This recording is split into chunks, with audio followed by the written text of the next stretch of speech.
and Flake here with your news feed. The former Liberal staffer accused of raping Brittany Higgins in Parliament House in 2019 has been committed to stand trial. Bruce Limon has pleaded not guilty, with the 26-year-old's case due in the ACT Supreme Court November 18.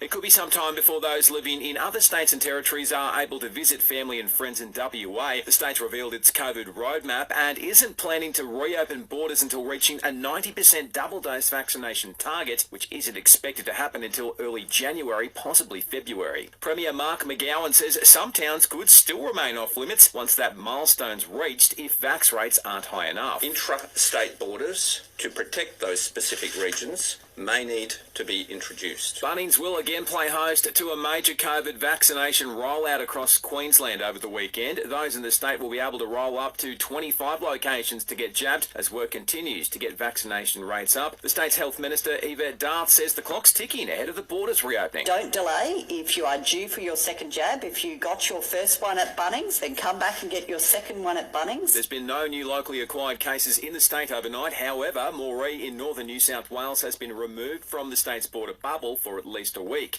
There's been another death in the ACT and 6 new cases overnight. New South Wales has recorded 249 new infections and 3 deaths. There's been 1,343 cases and 10 deaths in Victoria overnight, while the Northern Territory's recorded its second case in as many days. Get personalised hair loss treatment in 5 minutes delivered to your door. Clinically proven treatment for men and women. 1 pill taken daily. thehairypill.com.au. Denny Varghagen remains a Crow, but her immediate playing future's in doubt after she and the club mutually agreed she'd be put on the inactive list. The Adelaide AFLW Premiership players refusing to be vaccinated and won't be allowed to train or play when the league's vaccine mandate begins November 19. And it's another weekend of supercars in Sydney. Ford driver Anton De Pasquale's won 2 of the 3 races last weekend, but he's told Fox Sports he's just focused on improvement. This championship is probably a little bit out of reach for us, just being, new car, new team. We've had a lot of things go wrong this year. Buying or selling rural or residential properties? Miller, One and John.